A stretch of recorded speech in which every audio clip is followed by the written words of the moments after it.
Namaste Starlights, and welcome back to another video. If you're new here, my name is Camilla. I am a human, I'm a licensed professional counselor, and I'm a certified spiritual coach. And this video is going to be my MS or multiple sclerosis story. And this was a video that I've been meaning or wanting to make and put on my channel. And now I feel is a better time than any. This Thursday, May 30th, is World MS Day. So I saw that date, I kind of thought about it, I was like, yeah, it's time. So this video is going to be about my story of being diagnosed with multiple sclerosis and a little bit of what my life looked like after and some of the stuff I dealt with post-diagnosis. But before I jump right into that, I wanted to start off with giving a little bit of education on what MS is, because there can be some confusion and lack of clarity of what exactly MS is. So MS, or multiple sclerosis, it falls under the family of autoimmune diseases. Oh, and I have my notebook, so if I'm looking down, I'm looking at my notes because it's hard to remember everything. So autoimmune disorders attack the body for whatever reason. So rheumatoid arthritis, diabetes, lupus, those are all other autoimmune diseases. So MS is one of them. MS attacks the central nervous system in your body. In our body, we have nerve fibers, right? And they're connected and they send messages to different parts of our body to do things. And what is around the nerve fibers is something called the myelin sheath.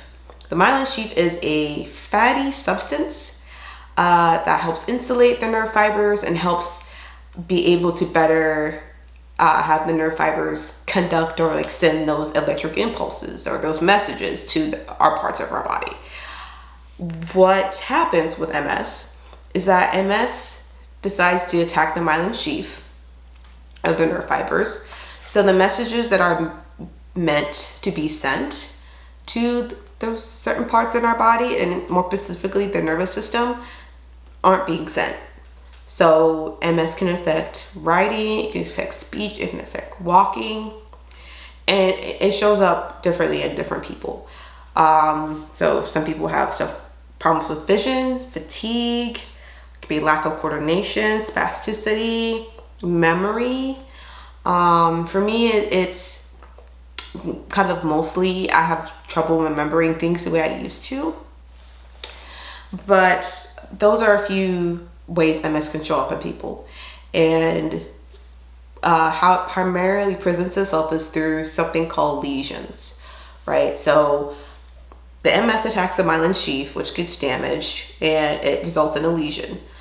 These lesions primarily take place on the brain or the spinal cord.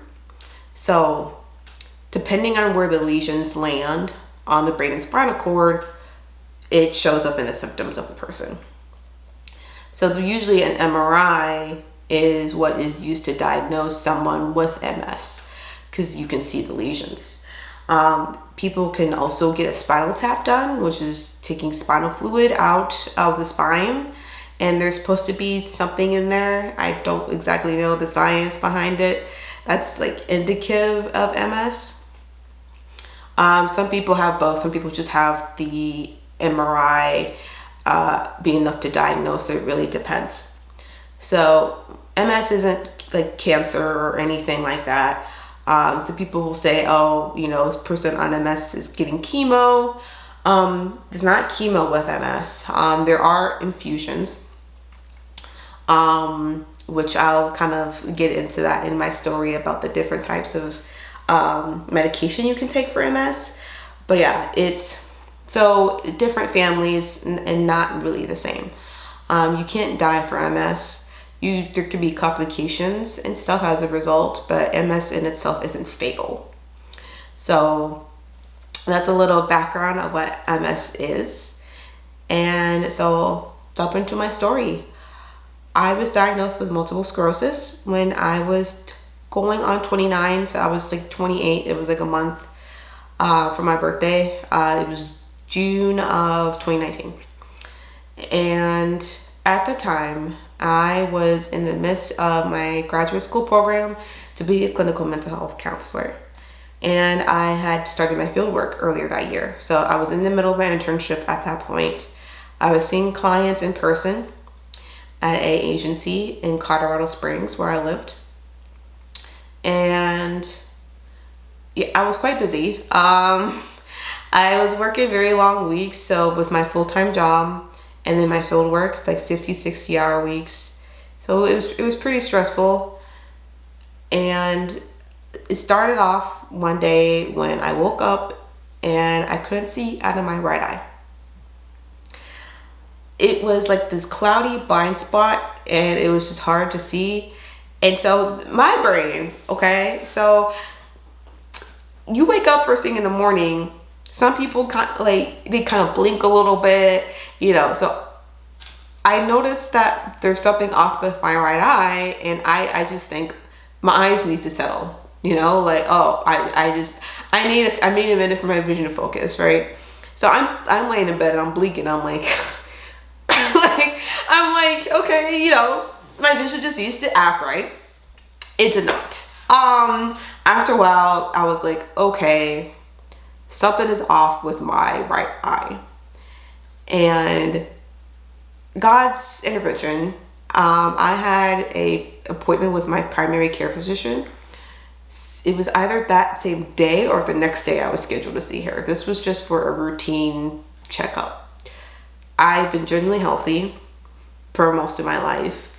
Now, on a bit of a side note, I was diagnosed with a type of muscular dystrophy when I was really young. It's called CMT, or Charcot-Marie tooth.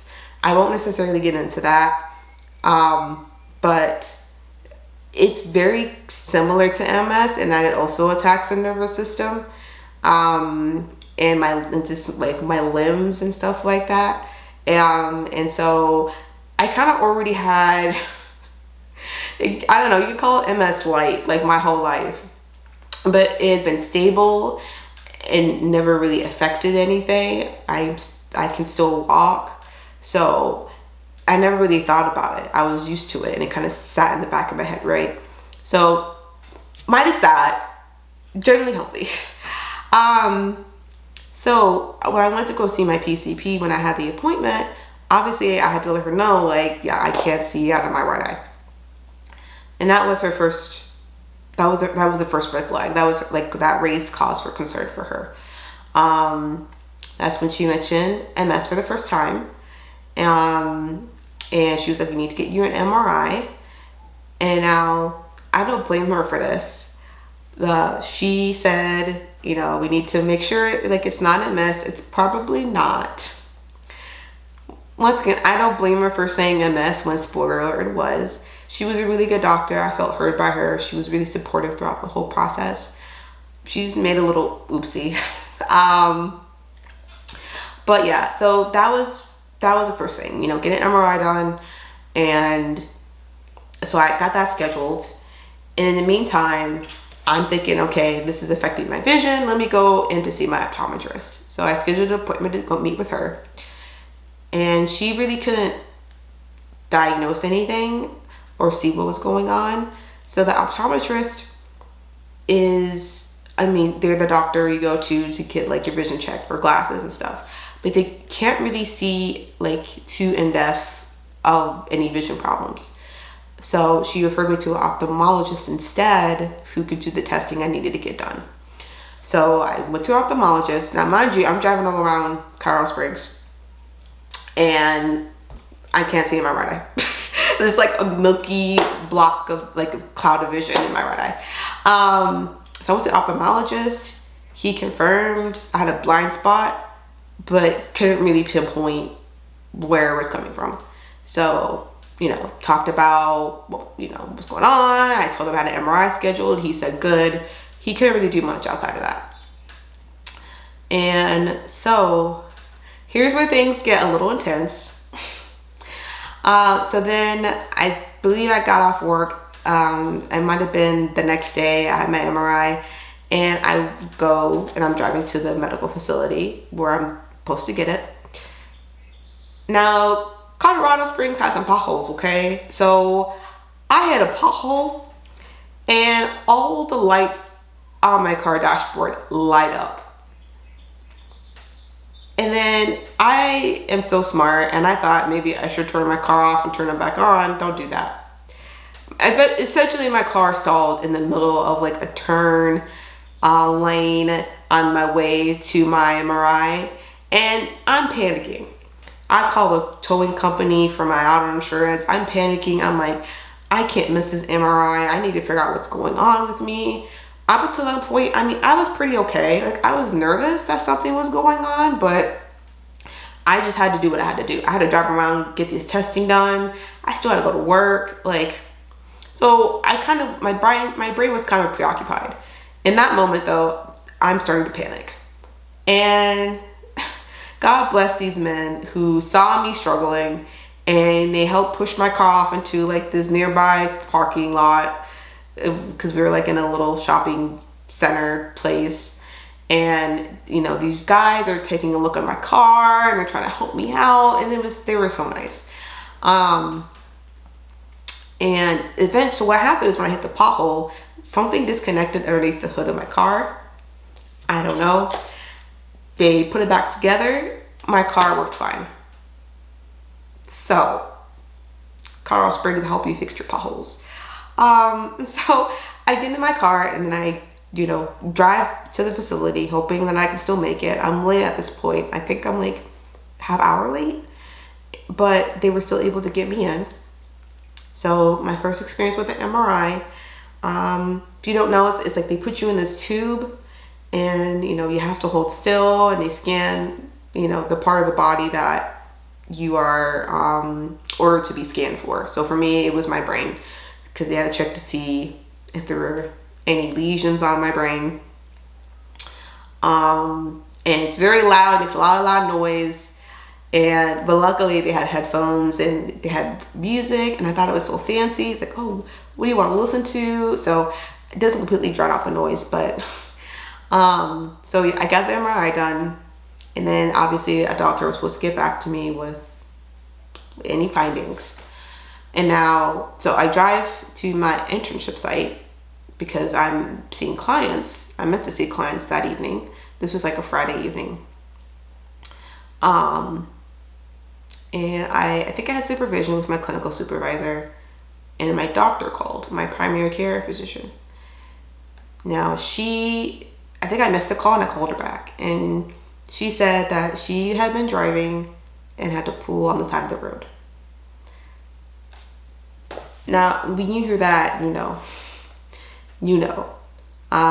So she said, yes, I had MS, and she said that I needed to go to the hospital to get steroids.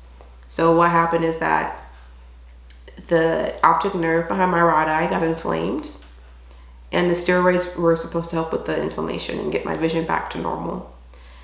So what that is called is optic neuritis, and a lot of people with MS, that is their first sign that they have it, is the optic neuritis. It's only one eye usually, but once again, it's a loss of vision because of the optic nerve being inflamed. And so we get off the phone. I'm hysterical at this point. I'm outside. I took the call outside, and I'm crying in the parking lot at my fieldwork site. So first I call my mom and I let her know, and I say, Mom, I got MS. I can't do this alone. I don't know what's happening. I was just scared. I was just bawling. And, you know, she said we figured it out, and she was so supportive. I called my dad after that and let him know as well. Then I called my close friend at the time. Well, she's still a close friend. I called my close friend, and we were supposed to go see a movie that night. I remember it was Toy Story 4. And we were supposed to go see Toy Story 4. And I'm calling and I'm hysterical. She can't understand what I'm saying because I'm crying so hard. So it was a roller coaster of emotions. At that point, I didn't even fully understand what MS was. I knew I just didn't want it, and I knew it was bad. I still didn't fully recognize, I didn't fully understand what it was.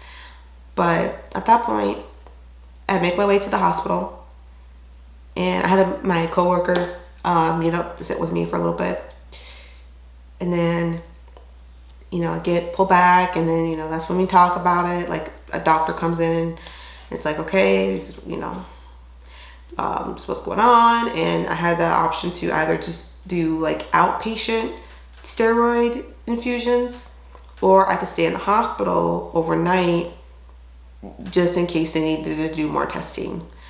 And I chose staying in the hospital because I just wanted to get everything out of the way. I didn't know if they wanted to do any more testing, so I chose to stay. And so that's when my close friend, she came to see me. She was so supportive, and I'm so thankful for her. And then the in-house neurologist came to see me. And that's, he looked at me and he was like, yeah, it's a mess. You know, he saw my MRI and stuff. He's like, it's a mess. Now, there was a discussion of getting a spinal tap. So a spinal tap, once again, it's something else that can be used to diagnose for MS. It's a pretty painful procedure from what I've heard. There's like a big needle that is stuck in between like the vertebrae of your spine, and fluid is drawn. And I'll be honest, I didn't want to do that. If the MRI imagery was enough to diagnose me, I didn't want to go through any more of like that, like medical, physical trauma. And I was on the phone with my mom while we were discussing this, and you know, it kind of was an agreement. And the neurologist, he also was like, yeah, I mean, don't do it if you don't have to, kind of thing. So it was a lot to emotionally process in like 24 hours. I got the steroid treatment, which helped my vision. My right eye is now back to normal. I got back to normal a couple days.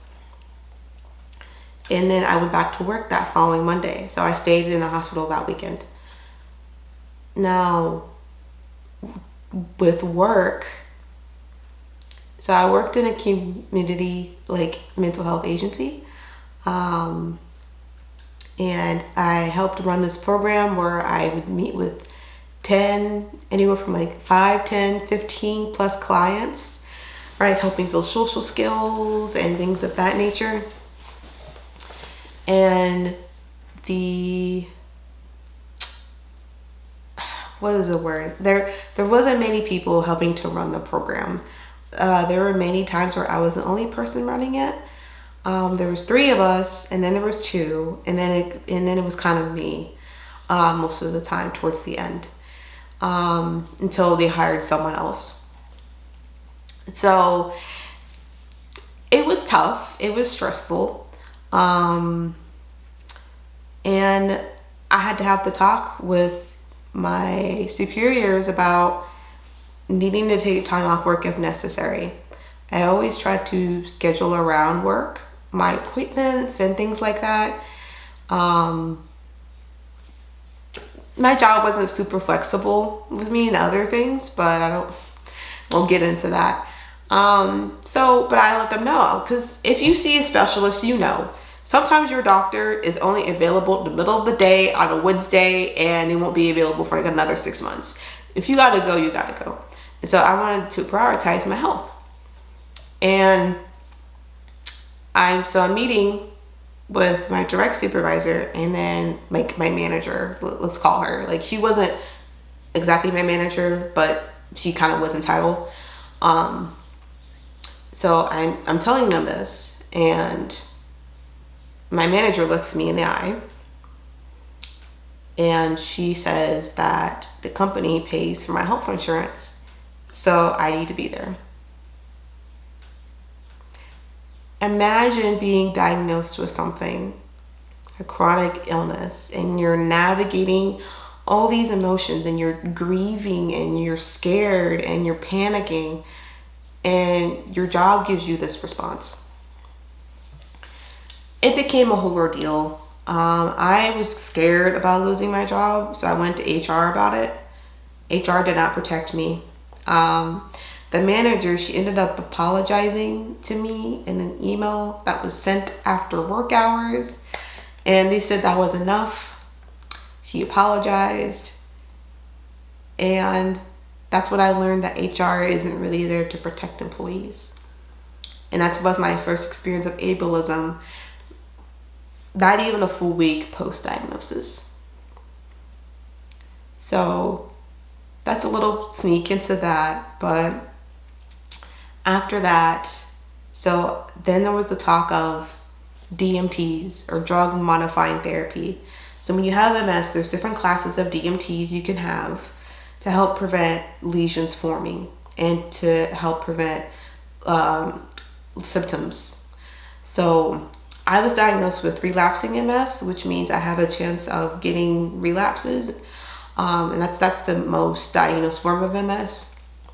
So these were supposed to help lead with relapsing and things of that nature. Start off the bottom with the shots. Okay, so these are the shots you give yourself. And then you have like the middle, which is like pill form DMTs. And then you have the top, cream of the crop, which is infusions. Now obviously, you know, there's also goes from least to most expensive, right? So infusions are the most expensive.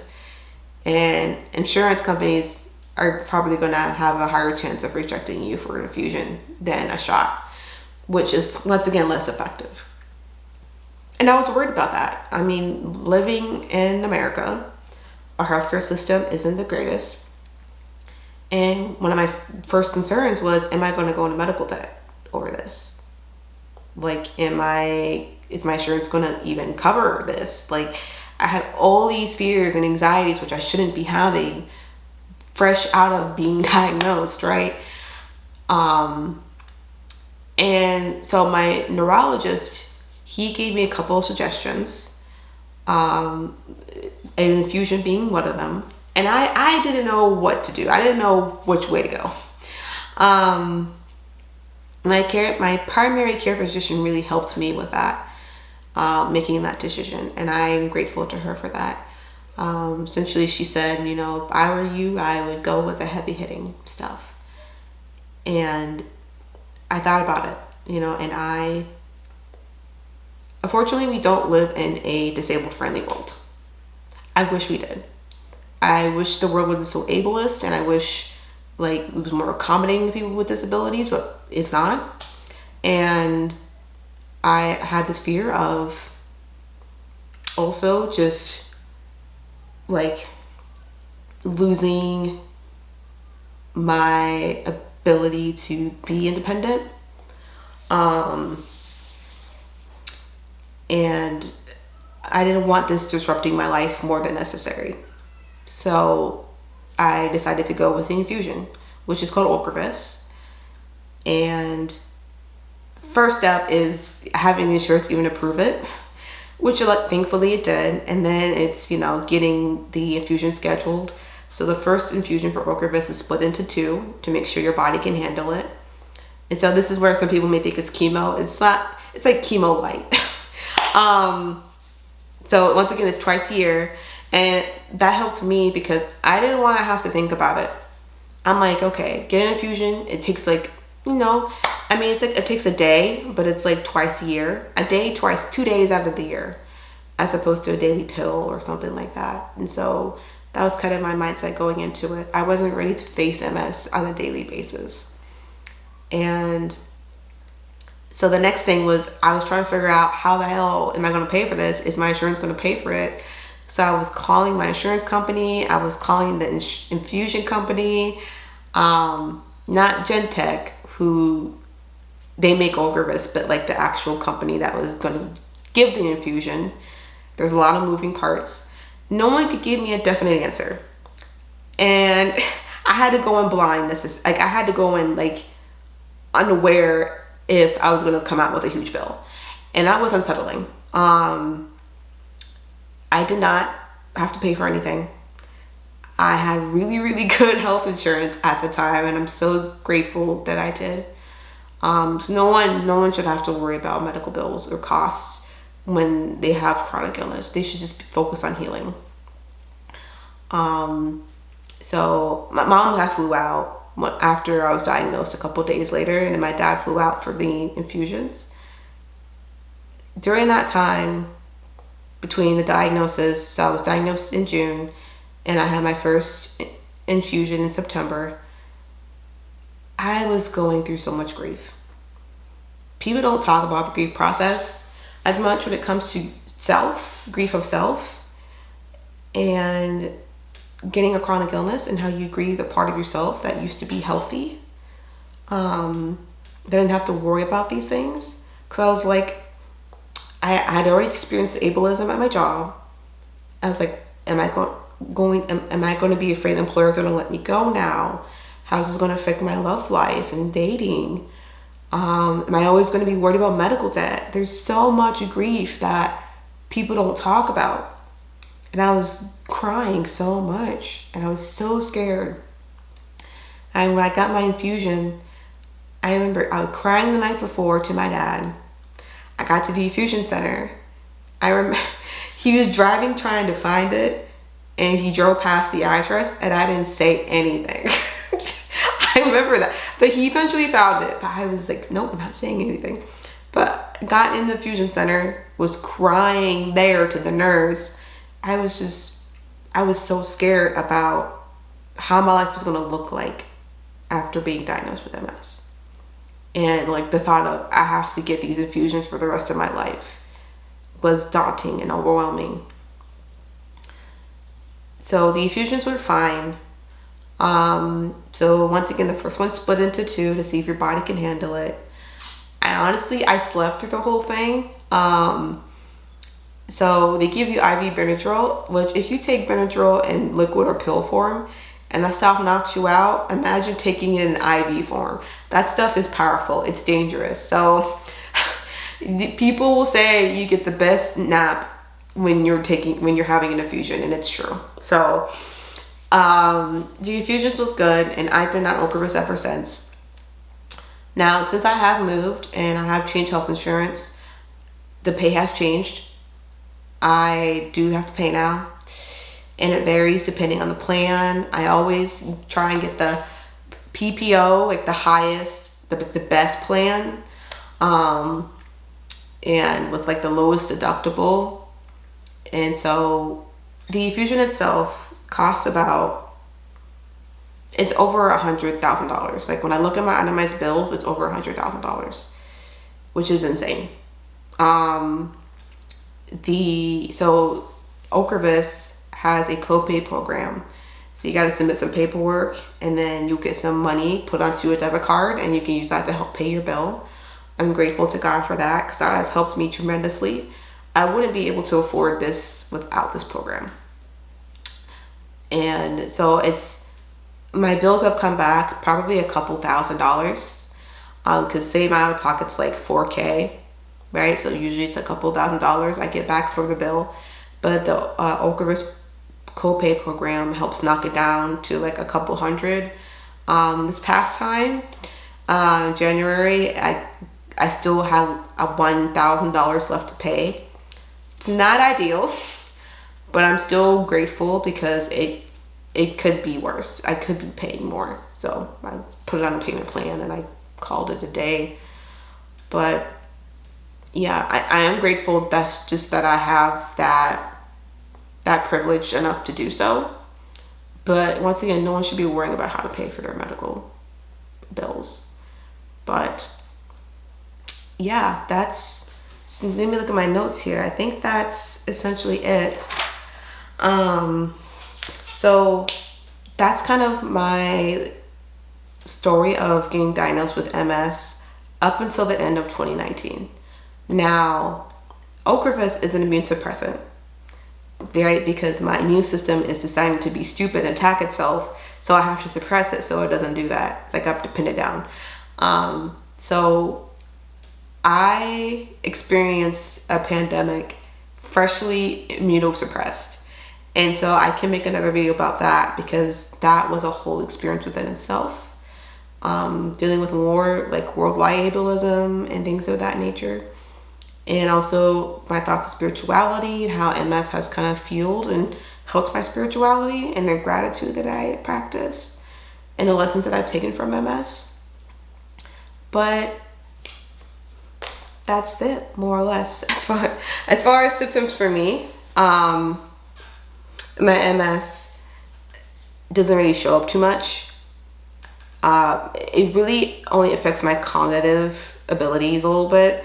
So my memory, I've noticed, isn't as sharp as it used to be. I used to have a really good memory and really remember details, and I don't anymore. And that's something that I grieve. Like every time I forget something, I feel a pain.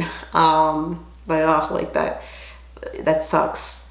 Other than that though, I would say it's pretty much invisible. Like you can't tell I have it unless I disclose it, which makes it a little bit tricky. Because you know, people really don't believe you have something going on when you do. So that's essentially it. So I'm still doing well. My MS is still stable, and I thank God every day for that. I hope we move to a world that is not ableist, and like people don't have to worry about medical bills and things of that nature. But so hopefully this will go out on World MS Day. So if you have MS as well, I would love to hear your story. Or if you have any other chronic illness, I'd love to hear your story. Even if you've experienced a grief of yourself in any way, I want to hear it. So please, you know, share your stories or comment down below. If you want more videos on, you know, just how I navigate grief of self and dealing with a chronic illness and how I approach it from a therapy and spiritual perspective, you can please follow my channel. But other than that, Starlights, thank you for watching. And as always, may you be happy, may you be free, and may you be at peace. So, thank you.